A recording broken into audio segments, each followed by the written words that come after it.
Русалките са загадъчни същества, които от векове вълнуват въображението на хората.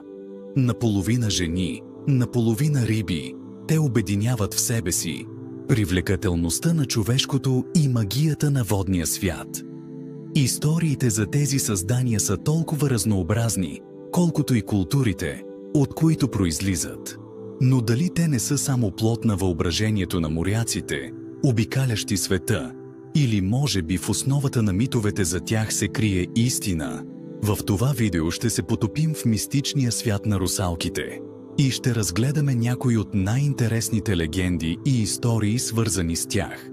Пригответе се за пътуване във времето и пространството, чрез което ще разкрием как тези магични създания са вдъхновявали художници, писатели и мечтатели през вековете.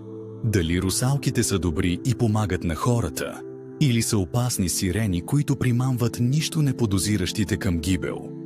Преди да се потопим в света на русалките, не забравяйте да се абонирате за забравените истории, за да изследвате още митични създания и древни легенди.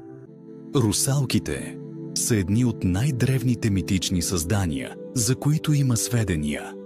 Още в древните цивилизации се появяват легенди за човекоподобни същества, свързани с водата.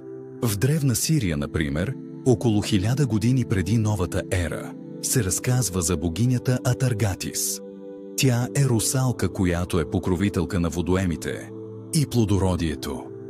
Една от легендите за Атаргатис разказва как тя се влюбила в млад мъж и му родила дъщеря, но засрамена от незаконната им любов, тя се хвърля в езеро и долната част на тялото й се превръща в рибешка опашка, докато горната остава непроменена. В древна Гърция русалките често се свързват с сирените, мистериозни същества, които привличат моряците с омайните си песни. Смята се, че те са дъщери на речния бог Ахелой. Според една легенда, сирените били приятелки на Персефона. Когато тя била отвлечена от Хадес, майка й Деметра дава на сирените крила, за да я намерят. Друга легенда разказва как сирените участват в състезание по пеене срещу музите. Музите побеждават сирените и изтръгват перата от крилете им, а победените сирени останали без криле и паднали в морето. С идването на времето на великите географски открития, образите на русалките окончателно завладяват Европа. Моряците съобщават за странни създания в океаните, които описват като русалки. По време на своята експедиция Христофор Колумб искал да види със собствените си очи русалка, за която се смятало, че се намирала край бреговете на днешната Доминиканска република. Великият мореплавател написал в своя дневник: адмиралът каза, че е видял 3 сирени, които излезли на повърхността на водата, но не толкова красиви, както били рисувани, и някак си лицата им били мъжки.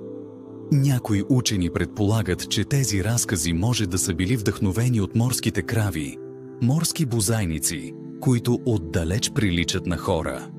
Русалките присъстват в митовете и фолклора на множество култури, всяка от които добавя уникални черти към образа им. Русалките в славянската митология заемат особено място сред водните духове. Те често се смятат за духове на млади жени, които са загинали трагично, чрез удавяне, убийство или самоубийство. Според народните вярвания те обитават реки, езера и блата и се описват като вечно млади и красиви жени с бледа кожа и дълги, разпуснати зелени коси, които често разресват, докато седят на брега. Когато късат косите си, те предизвикват наводнения, а ако кожата им изсъхне, те умират завинаги. Подобно на самодивите, техният външен вид е едновременно привлекателен и мистичен, но също така крие смъртна заплаха. Вярва се, че ако русалка извика мъж или го примами с песен, тя може да го омагьоса и да го отведе в дълбините на водата, където да го удави. В същото време те могат да бъдат доброжелателни към хората, ако бъдат почитани правилно, например чрез оставяне на дарове край водоемите. В някои южнославянски региони русалките се представят като подвластни на водния дух водник. който често се описва като зъл и манипулативен. Въпреки това, русалките тайно го мразят и понякога му се противопоставят, като дори помагат на хората, за да объркат плановете му. През периода на русалската седмица, обикновено през пролета, се смята, че те излизат от водоемите и обикалят горите и полетата, ръсейки ги с роса, като така донасят плодородие. Русалките отразяват дълбоките връзки на славянските народи с природата и вярването, че водата е не само източник на живот, но и дом на мистични и мощни сили. В Япония съществува създание, наречено нингьо, същество с тяло на риба и глава на човек. За разлика от русалките в други култури, японските нямат привлекателна външност, като някои дори описват нингьо като създание с торс на маймуна и рибешка опашка. Смята се, че яденето на месото им може да донесе безсмъртие, но се вярва също, че уловът на нингьо води до нещастия, природни бедствия и проклятие за този, който се осмели да ги задържи. Именно за това рибарите обикновено ги връщали обратно в морето.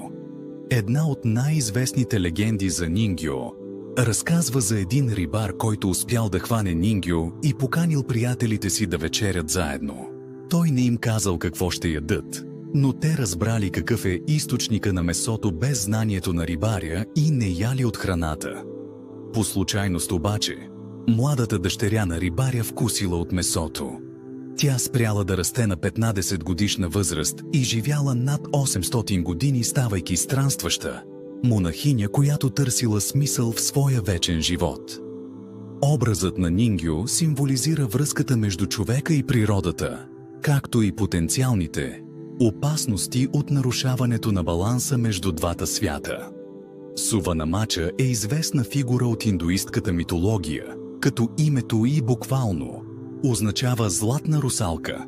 Според легендата тя е принцеса, която се опитва да развали плановете на смелия Хануман, да построи мост от камъни, за да стигне до Ланка и да спаси отвлечено момиче. Тя изпраща своята армия от русалки, за да премахват камъните, които Хануман поставя.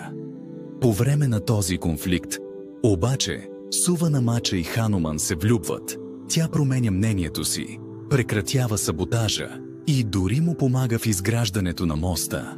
Суванамача остава важна фигура в народните приказки на Югоизточна Азия, особено в култури като тази на Тайланд и Камбоджа, където е почитана като символ на романтиката, магията и способността да се преодолее конфликт чрез взаимно разбирателство.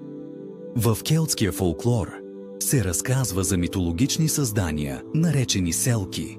Историите за селките обикновено разказват за тяхната способност да се трансформират от тюлени в хора, като те могат да свалят своята тюленова кожа и да я съхраняват, когато са в човешка форма. Основно селките се асоциират с северните острови на Шотландия. Селките имат двойствена природа. Те могат да бъдат приятелски настроени и да помагат на хората, но също така могат да бъдат опасни и отмъстителни. Често са изобразявани като привлекателни и съблазнителни в човешка форма. И много истории включват селки, които имат романтични връзки с хора. Една легенда разказва за мъж, който видял селки в човешка форма на брега на морето. Той бил толкова опиянен от красотата й, че не можел да понесе мисълта да я изгуби. Затова откраднал кожата и я скрил, за да не може тя да се върне обратно в морето. Минали години, селкито се омъжило за мъжа, родило му деца и се адаптирало към живота, който имало на сушата. Един ден обаче едно от децата открива нещо странно и го показва на майка си. Тя го вижда и осъзнава, че това е нейната тюленова кожа. Спомнила си за своето минало и за същността си, която била потискала толкова много години. И въпреки, че обичала децата си и дори съпруга си, зовът на морето бил толкова силен, че тя взела кожата си, облякла я и се върнала обратно в морето завинаги. Казва се, че всеки път, в който съпругът и децата се намирали близо до брега на морето, две любопитни тюленови очи ги наблюдавали. Селките в келтската митология олицетворяват сложността на връзката между хората и природата, като символизират както красотата на свободата, така и цената на ограниченията, наложени от любовта и дълга.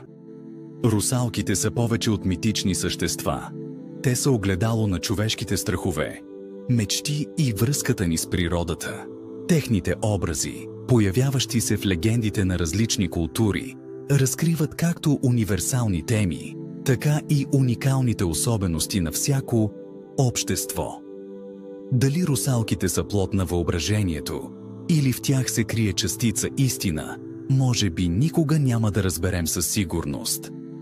Но те ще продължат да вдъхновяват изкуството и литературата, като ни напомнят за дълбоките тайни на моретата и нашата вечна жажда за непознатото. Русалките, независимо дали са нежни съюзници или коварни сирени, остават загадка, която вълнува човечеството и днес. Може би тяхната най-голяма сила е способността им да обединяват хората чрез историите, които разказваме и слушаме за тях. И именно това ги прави безсмъртни в нашето въображение. Благодарим ви, че се потопихте в света на русалките с забравените истории. Абонирайте се за канала и натиснете камбанката, за да откриете още забравени митове и легенди.